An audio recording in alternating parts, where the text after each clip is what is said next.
नमस्कार दोस्तों, मैं धर्मेंद्र कुमार मीणा, असिस्टेंट प्रोफेसर प्रांतीय विज्ञान विभाग। महात्मा गांधी के बारे में अपन अध्ययन कर रहे थे। गांधी जी के सत्य और अहिंसा के विचारों का आज अपन अध्ययन करेंगे। महात्मा गांधी के अनुसार सत्य क्या है? गांधी जी सत्य के बारे में कहते हैं कि तुम्हारी अंतरात्मा जो कहती है वही सत्य है, परंतु आपकी अंतरात्मा शुद्ध होनी चाहिए।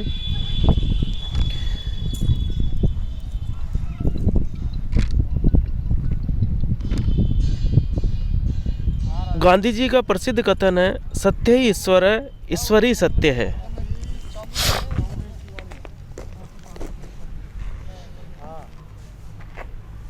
गांधी जी के अनुसार सत्य ही ईश्वर है, ईश्वर ही सत्य है।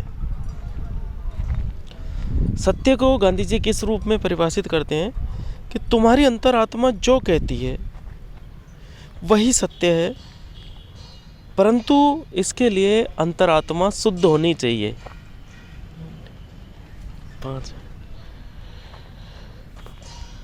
गांधी जी अहिंसा के बारे में ये कहते हैं कि मन, वचन व कर्म से किसी भी प्रकार की हिंसा न करना ही अहिंसा है। अहिंसा विशुद्ध प्रेम है। सत्य और अहिंसा एक दूसरे से गहरे रूप से जुड़े हुए हैं। अहिंसा के बिना सत्य अपूर्ण है। अहिंसा के द्वारा ही सत्य पर विजय प्राप्त की जा सकती है। अहिंसा एक साधन है तो सत्य एक साध्य है। गांधी जी के अनुसार अहिंसा व सत्य दोनों एक दूसरे से जुड़े हुए हैं। अहिंसा एक साधन है और सत्य उसको प्राप्ति का एक साधन है। गांधी जी के अनुसार अहिंसा में कठोर हृदय को पिघलाने की भी शक्ति होती है। गांधी जी के अनुसार अहिंसा में कठोर हृदय को पिघलाने की शक्ति होती है। भौतिक बल चाहे कुछ समय के लिए विजय प्राप्त कर ले, किंतु अंततः अहिंसा की ही जीत होती है।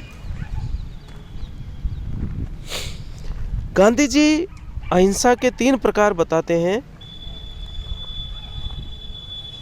जागृत अहिंसा, औचित्यपूर्ण अहिंसा और कायरों की अहिंसा। इनमें से जो सर्वश्रेष्ठ प्रकार है वो है जागृत अहिंसा।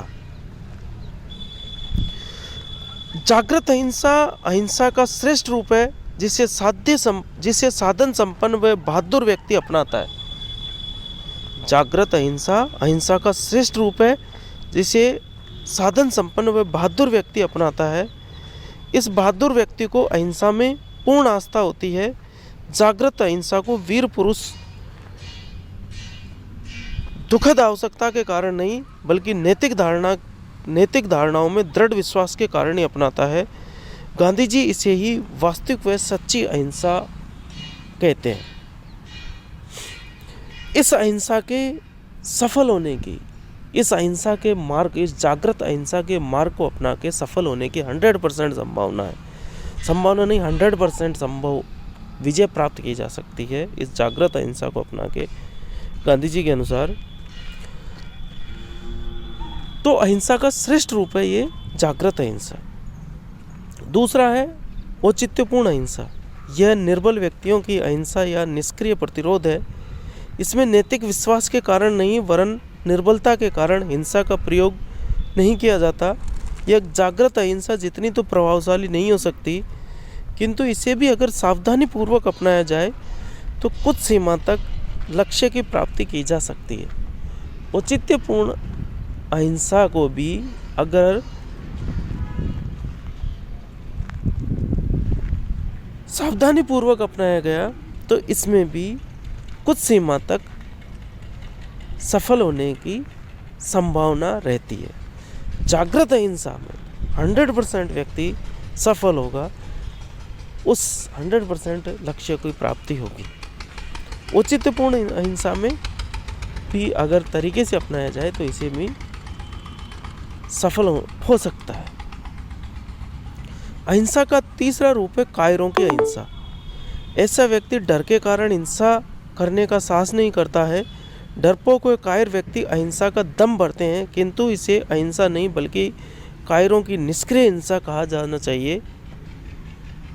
गांधी जी इस प्रकार की अहिंसा से हिंसा को श्रेष्ठ मानते हैं। इन कायरों की अहिंसा से गांधी जी हिंसा को श्रेष्ठ मानते हैं। गांधी जी का कहना है कि अगर मेरे सामने दो विकल्प है, कायरता व हिंसा, तो मैं हिंसा को ही चुनने की सलाह दूंगा। कुछ अल्पज्ञानी व्यक्ति अहिंसा को एक कायरता मान समझ बैठते हैं, परंतु जब गांधी जी के बारे में गहराई से अध्ययन करेंगे तो उनके अहिंसा संबंधी विचार समझ में आएंगे। देखो गांधी जी क्या कहते हैं कि अगर मेरे सामने दो विकल्प है, कायरता व हिंसा, तो मैं हिंसा को ही चुनने की सलाह दूंगा। कायरता व अहिंसा पानी व आग की भांति है जो कभी एक साथ नहीं रह सकते। कायरता व हिंसा कायरता व अहिंसा आग व पानी की तरह जो दोनों एक साथ नहीं रह सकते। गांधी जी के अनुसार अहिंसा व्यक्तिगत सद्गुण ही नहीं, सामाजिक व राजनीतिक क्षेत्र में भी इसका महत्वपूर्ण स्थान है। अहिंसा राष्ट्र के सामूहिक जीवन का सर्वोच्च धर्म है। गांधी जी के अनुसार अहिंसा के द्वारा एक न्यायसंगत अंतर्राष्ट्रीय व्यवस्था की भी स्थापना की जा सकती है। अहिंसा का मार्ग अपनाकर हिटलर जैसे आक्रमणकारी का भी सामना किया जा सकता है। अहिंसा की वर्तमान समय में प्रासंगिकता को देखते हुए संयुक्त राष्ट्र संघ ने 2 अक्टूबर को अंतर्राष्ट्रीय अहिंसा दिवस भी घोषित किया है। इस प्रकार गांधी जी के अहिंसा संबंधी विचार आज भारत ही नहीं बल्कि संपूर्ण विश्व में अपनाए जा रहे हैं, उनको निरंतर फॉलो किया जा रहा है।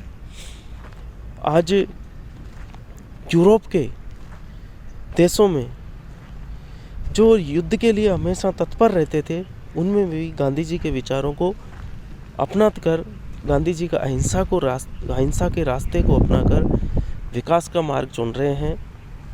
भारत को भी इसी पथ पर आगे बढ़ते हुए